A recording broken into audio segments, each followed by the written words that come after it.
Chapter 16, Earth's Climate System.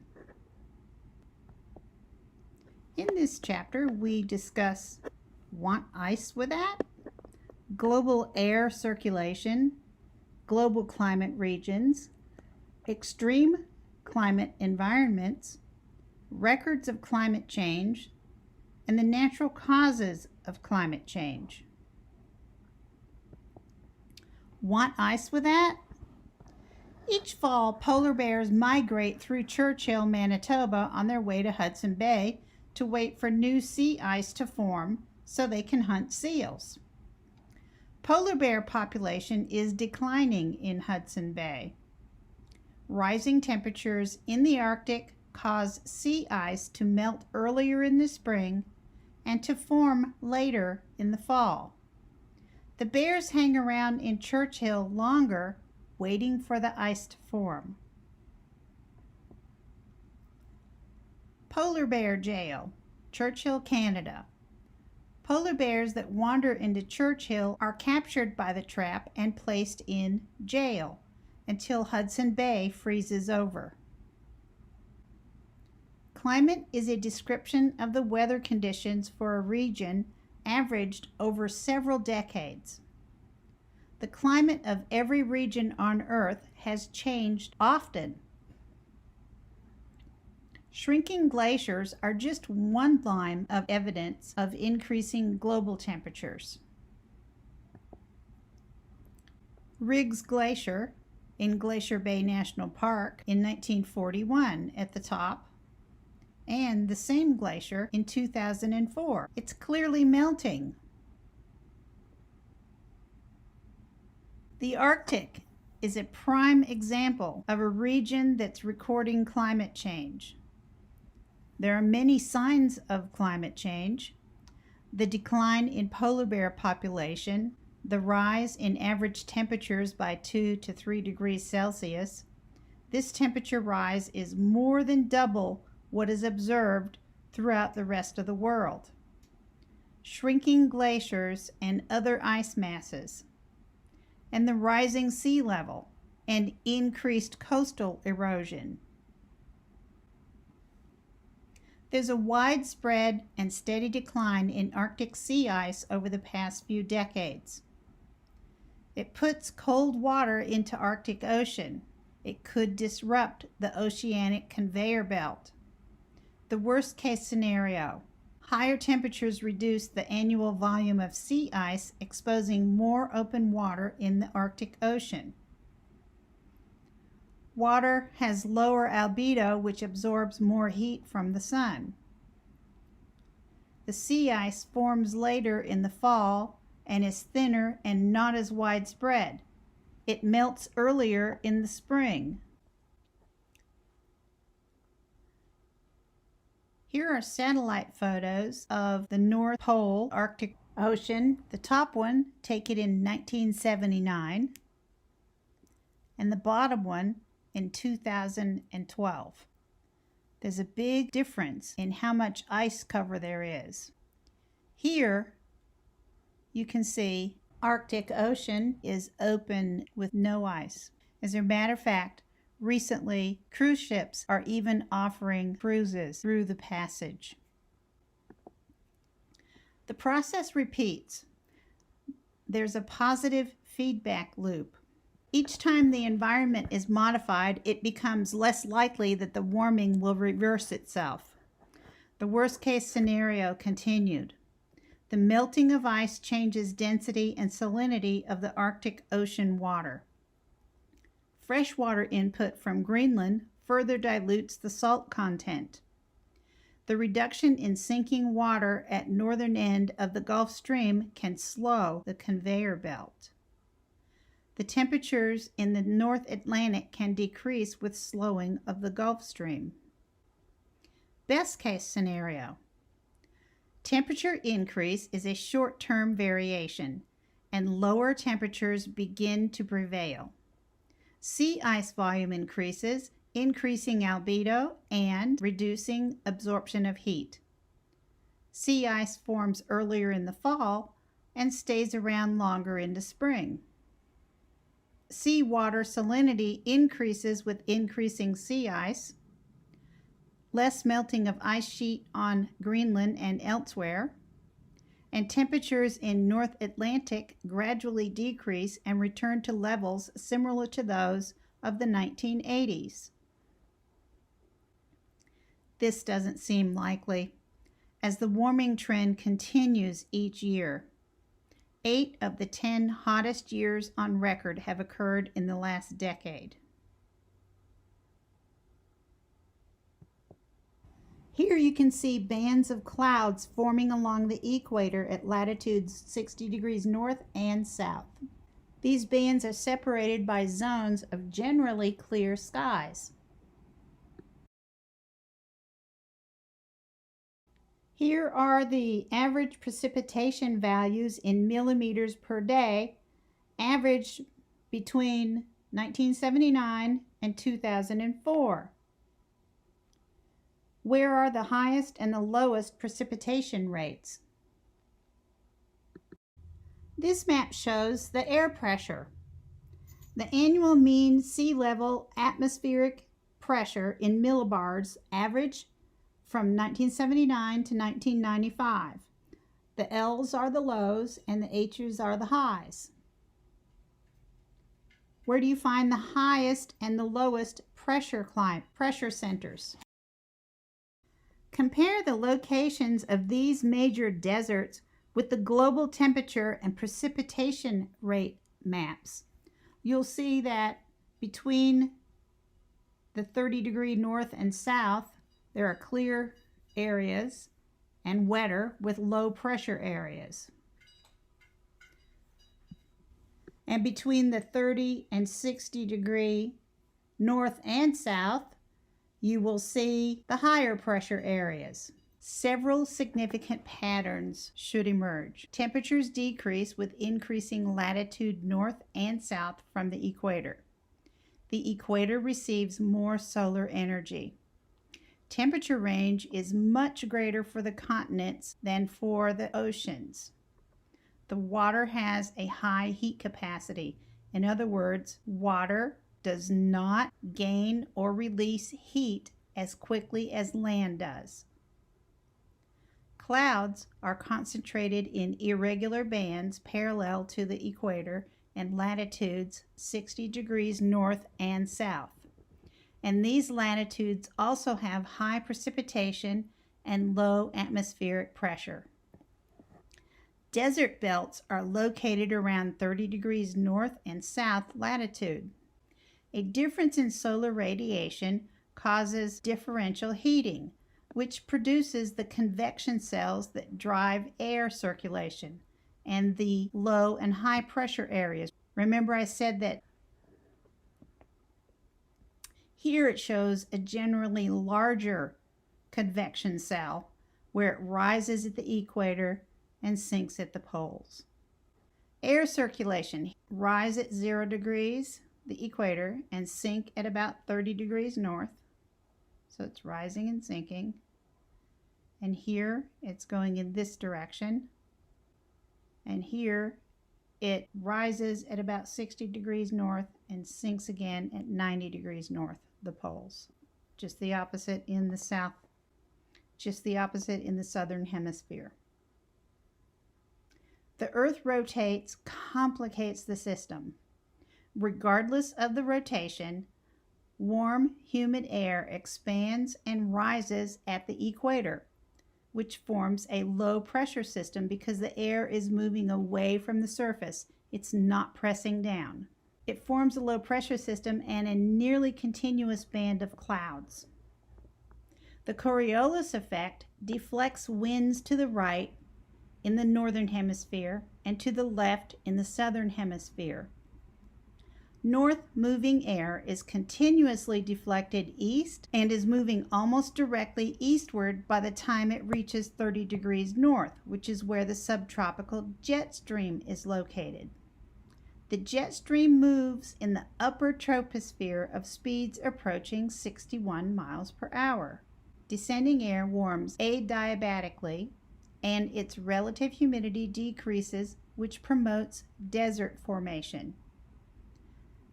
The trade winds are the prevailing surface winds deflected north and south at these areas of descending air. These are the global winds. The Hadley cells are the continuous convection cell formed by columns of rising air and descending air connected by north and south moving winds. The polar cells are anchored by a column of descending air in the polar regions. The Ferrel cell, the mid-latitude convection system, separated by thermal circulation cells. Not as well defined, but they are modified by mid-latitude cyclone formation. Here's the polar jet stream. It goes up and down. The subtropical jet stream, which is below the line of 30 degrees north. And here's 0. This is the equator. 30 degrees south. And 60 degrees south. Climate regions are differentiated by their temperatures and precipitation and their resulting vegetation. A tropical climate region is hot and wet, and it's in the equator. It's about 1/3 of the Earth's surface. A dry region, arid and semi-arid deserts and steppes, grassland. Evaporation exceeds the precipitation. The true deserts have little precipitation. Warm temperatures. A humid subtropical area may have dry summers, average temperature of warmest above 50 degrees Fahrenheit. The coldest month would be below 64 degrees Fahrenheit. For example, this would be New Orleans area. Cool temperature region, a humid climate with long winters and mild summers, like Flint, Michigan. A polar climate region would be no true summer. The warmest month average would be below 50 degrees Fahrenheit, and it would be always cold. This would be areas like Barrow, Alaska. Another climate region is the highlands. Lower temperatures and more precipitation, substantial variation. For example, Sierra Nevada mountains in California, where the annual precipitation is 67 inches. This classification system uses average monthly temperatures and precipitation and total annual precipitation. Averaging can cause microclimates to be missed. Here's a map of the global climate regions. The tropical areas are green, the dry areas are yellow, the warm temperatures are orange, the cool temperate are purple, the polars are teal, and the highlands are a light orange. Ecosystems are communities of organisms that inhabit specific physical environments. Biodiversity is the number of species in an ecosystem. A biome is a regional community of plants and animals named after the dominant type of vegetation. Humans, unlike other organisms, inhabit a wide range of biomes. Why do you think that is? This map shows the global scale biomes, and ecologists don't really agree on the exact number of the ecosystems because the number varies depending on how they're defined. Most of the eastern United States is considered a temperate forest biome under natural conditions prior to domestications, but it is composed of several separate ecoregions that include the eastern broadleaf forests of West Virginia and the southern mixed forests of the Western Carolinas and the coastal plain mixed forest of northern Florida. The global population density. The darker colors signify regions with the highest population density. What can you say about the relationship between the population density and climate regions? In terms of altitude, Most organisms live in a narrow vertical band of land and shallow sea where the climate is warm and moist. There are three major climate-related biome groups: grasslands, forests, and deserts. And each of these are divided into individual biomes. There are tropical rainforests, and they're a critical biome. They dominate the tropical climate region and are home to the most diverse ecosystems on the planet, containing 50,000 plant species. Changes in biome character can tell us about climate change. Environmental factors influencing the distribution of ecosystems. Why are most species found in the upper 200 meters of the ocean and below about 20,500 feet on the land?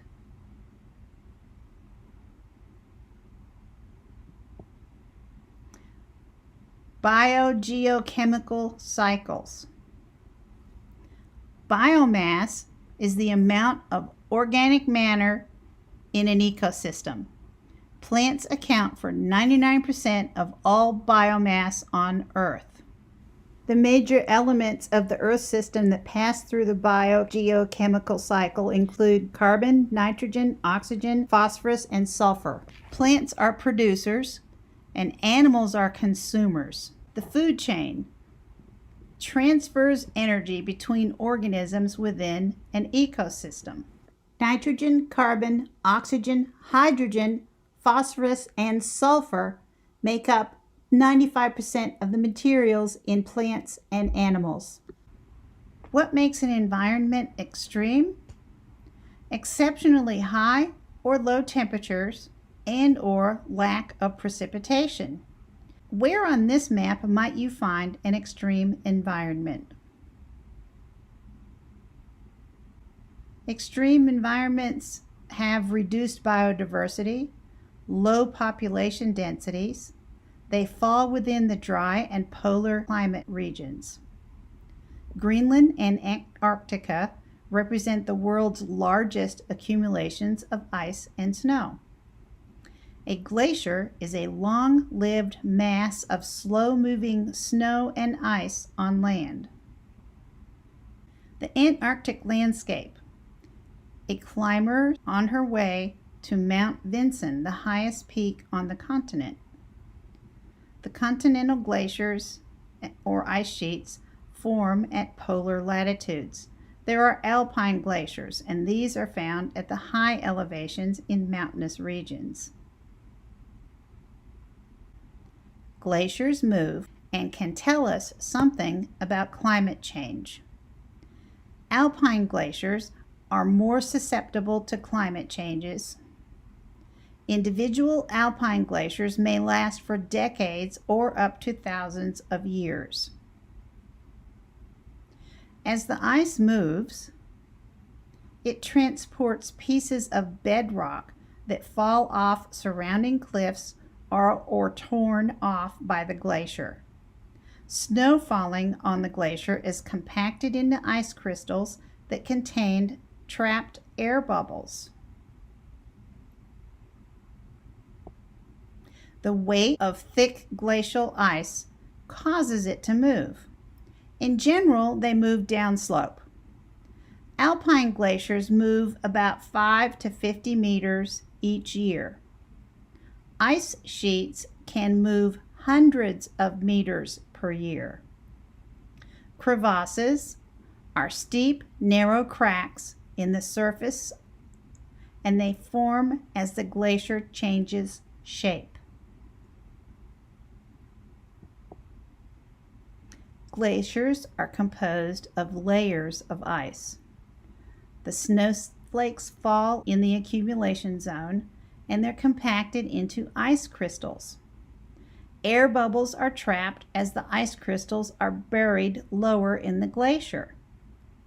The tiny air bubbles preserve a record of atmospheric composition at the time of their formation. The layers in a glacier represent annual accumulations of snow. Scientists can count the annual snow layers to get an estimate of the glacier's age. And they can combine age information and atmospheric composition information from the air bubbles, and they can see a record of what the past climate was like. Zones of an alpine glacier. The zones are based on elevation.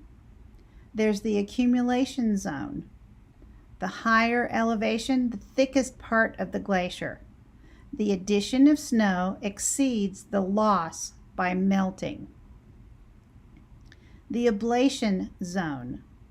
It's lower, thinner zone where the seasonal snow melts cause thaw of underlying glacial ice. Then there's the snow line, the boundary between the accumulation and ablation zones.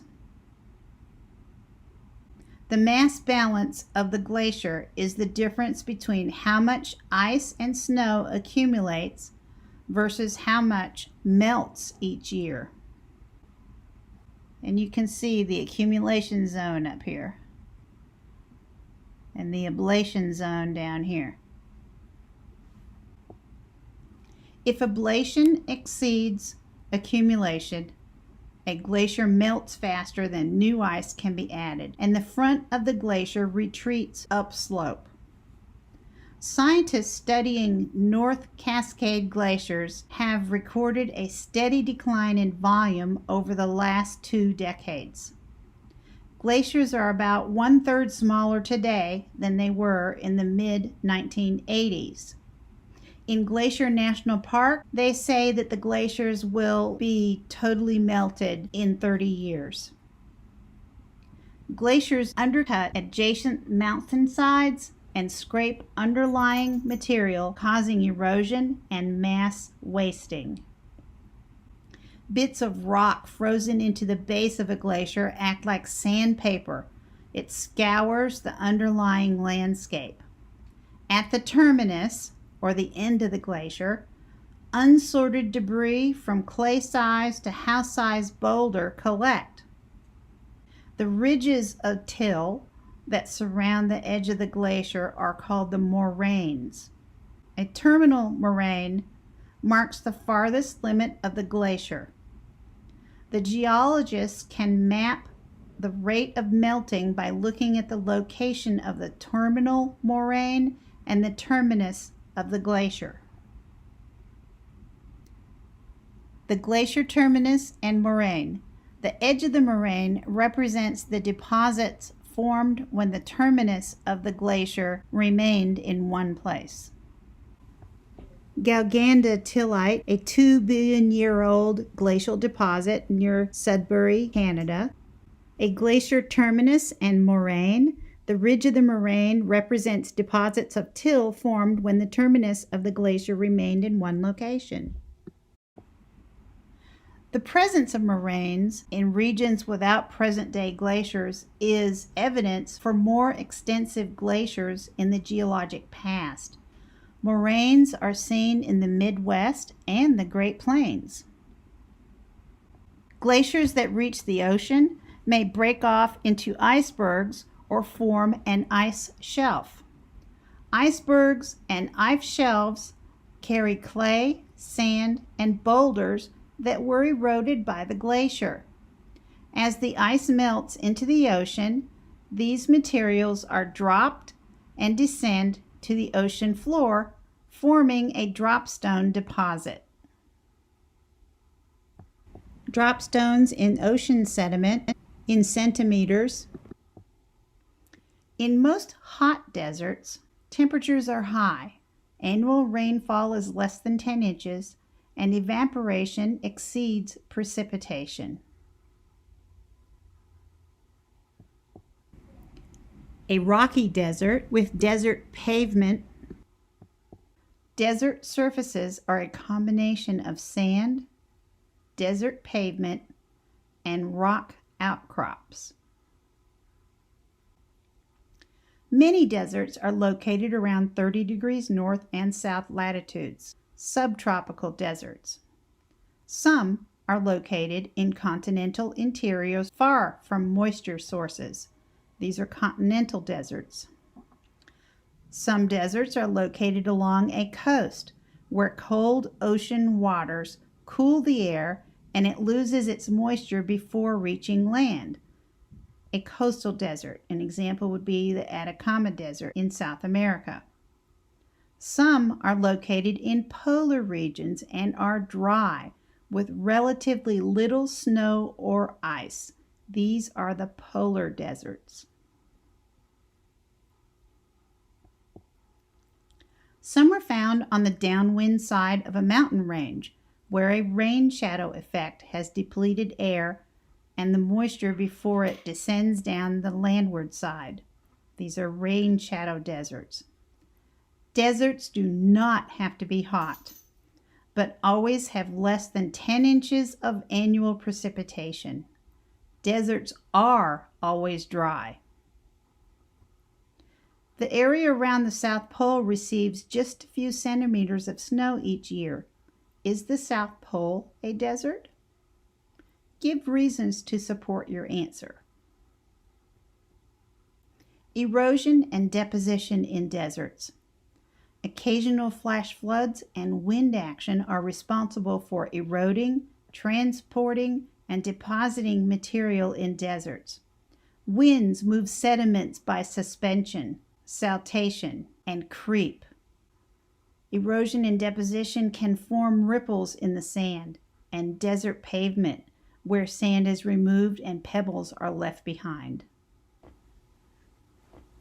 Winds move sediment by a combination of suspension, siltation, and creep. Here are the ripples in the sand, siltation, and creep, pebbles on the surface. Sand grains may be deposited together to form sand dunes.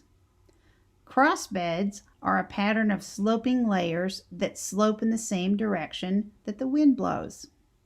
Crossbeds can tell us the direction of the prevailing winds when the dunes were formed. A drawing of common sand dunes and how the sand grains move over the slopes. Crescent-shaped sand dunes migrating from top right to bottom left, parallel to the wind direction. Bottom photograph is crossbedding in a sand dune.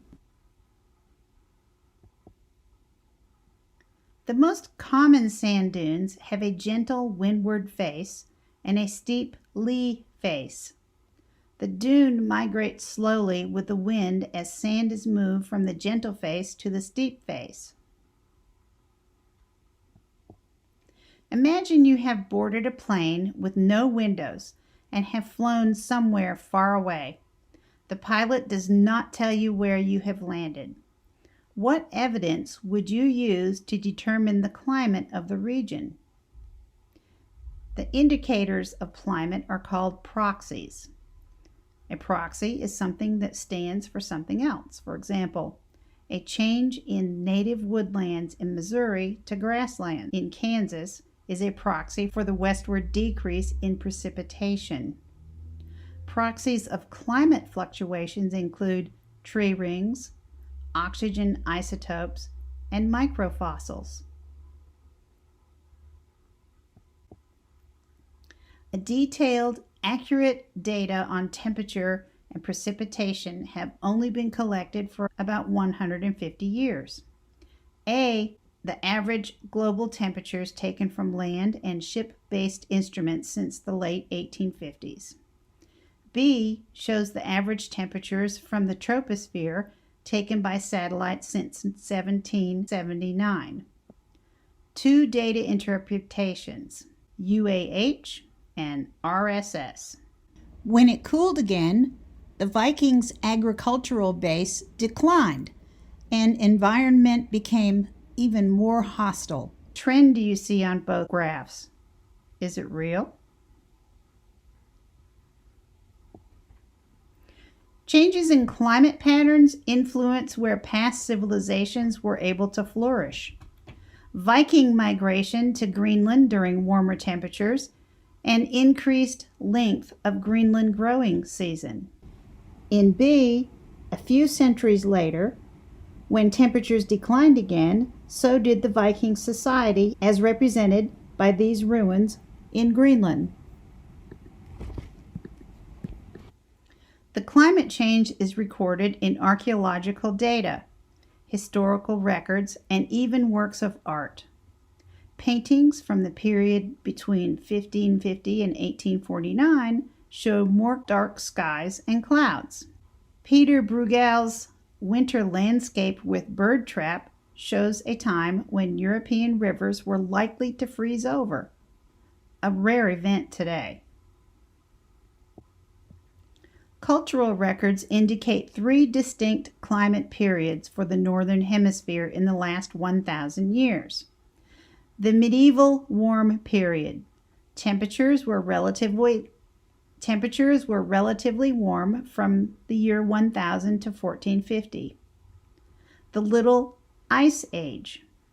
A time of very cold temperatures, but not really an ice age.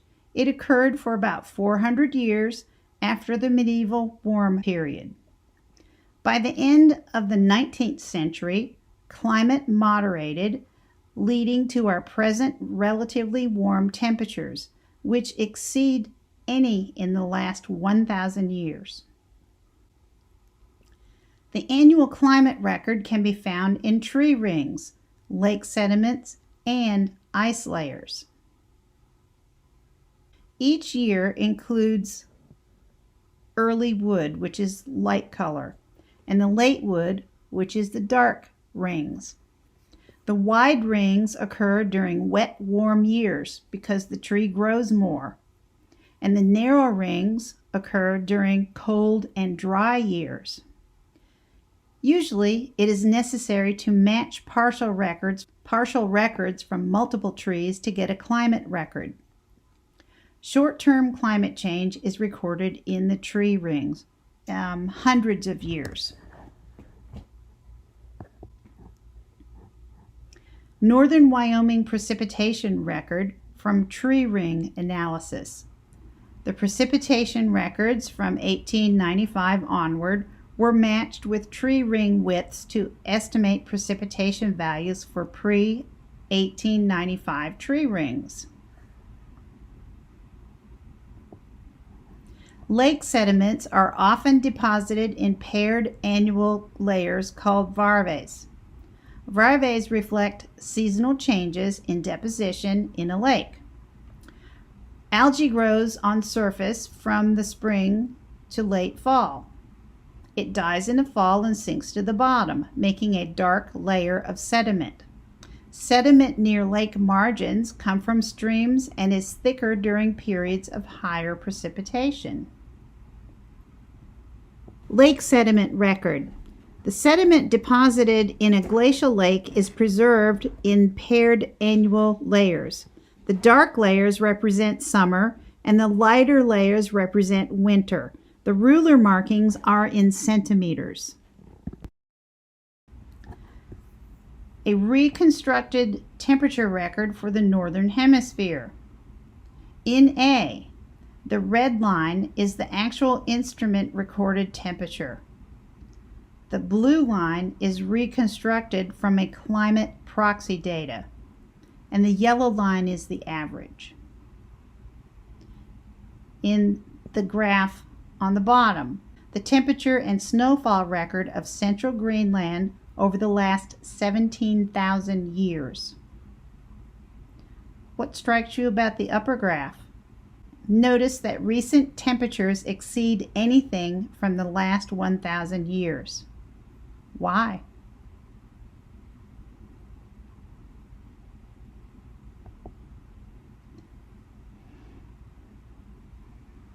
The thickness of ice layers is related to temperature and directly tied to precipitation. Yearly layers can be observed, counted, and studied for climate information. Oxygen isotopes serve as a proxy for long-term climate change. O18 is heavier than O16. O16 is much more abundant in the ocean than O18. Changes in the ratio of these isotopes indicate changes in climate.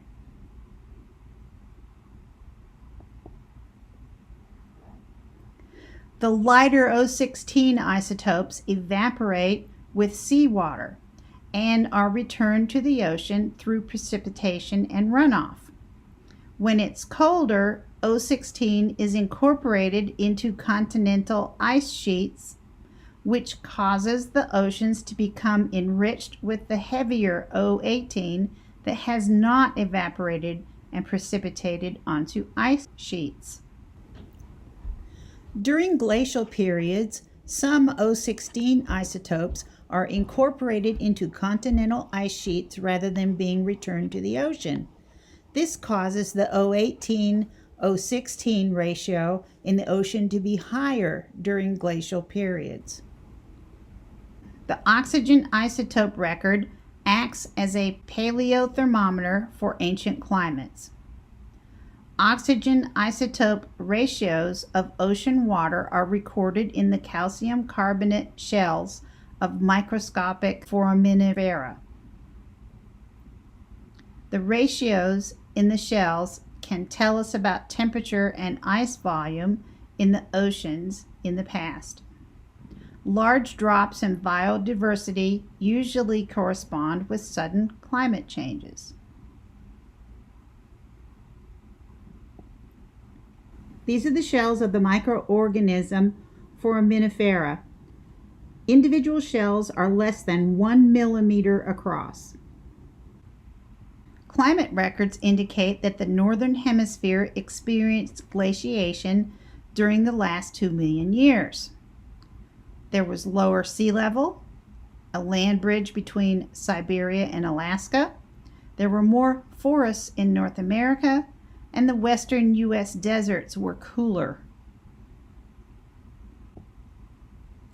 North America was dominated by a 3-kilometer thick continental glacier centered over Canada. The last ice age is divided into cold glacial intervals and warmer interglacials. Temperatures during the glacials were at least 9 to 18 degrees Fahrenheit colder than today. Based on the length of interglacials, we are about 10,000 years away from entering another cold glacial interval. What trends do you notice on the above graph?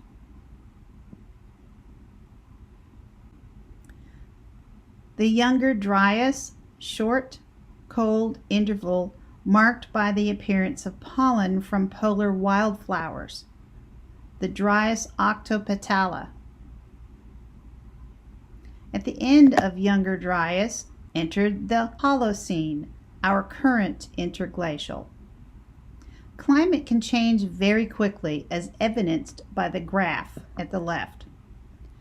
At the end of the Younger Dryas, average annual temperature of much of the northern hemisphere increased by 12 degrees Fahrenheit in less than a decade.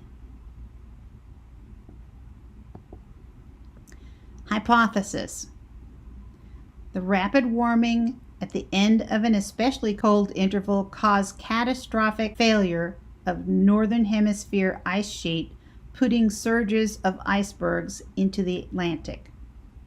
Addition of so much fresh water slowed thermohaline circulation, causing a plummet in temperatures in Europe, Asia, and Africa.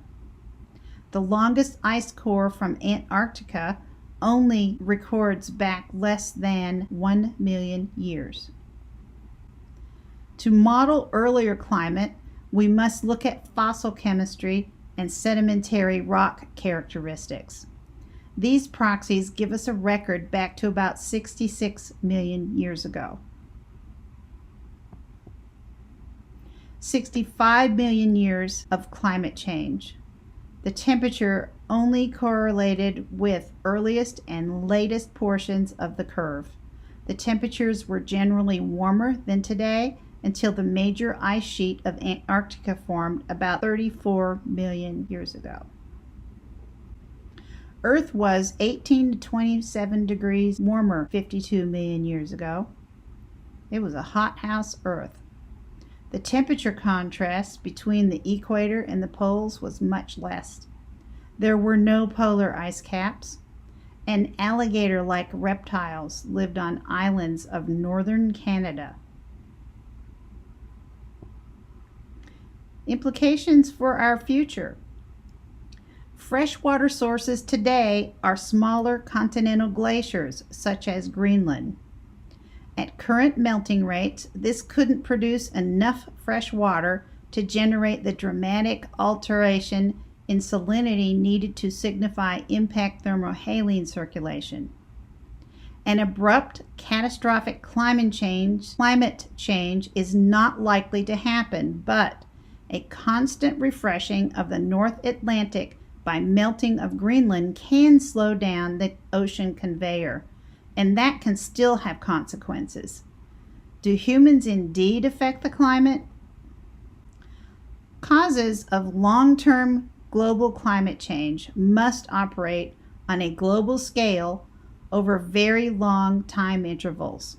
The most likely causes: the changing locations of continents and oceans due to plate tectonics, the changes in the Earth's orbit around the Sun, the variations in the composition of the atmosphere, such as concentrations of greenhouse gases, the distribution of continents and oceans at the time of Pangaea. The last three major ice ages have occurred when large land masses were located near one or both poles. It must be land near poles to build up long-lived continental ice sheets. Having land masses near the poles isn't enough by itself to create climate changes. What else might be important? Recall that water carries a lot of heat around the globe. Ocean circulation patterns can impact climate. Examples: the closing of the connection between North and South America about 3 million years ago.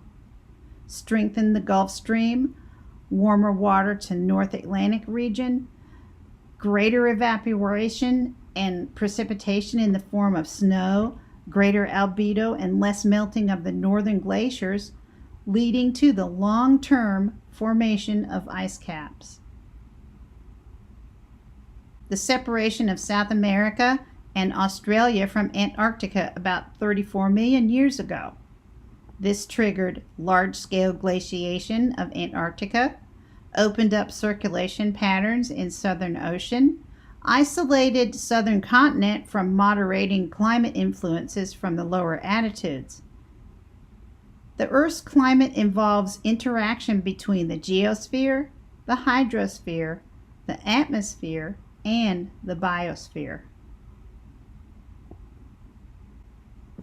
Small changes in Earth's orbit on scales of tens of thousands of years. These influence climate changes.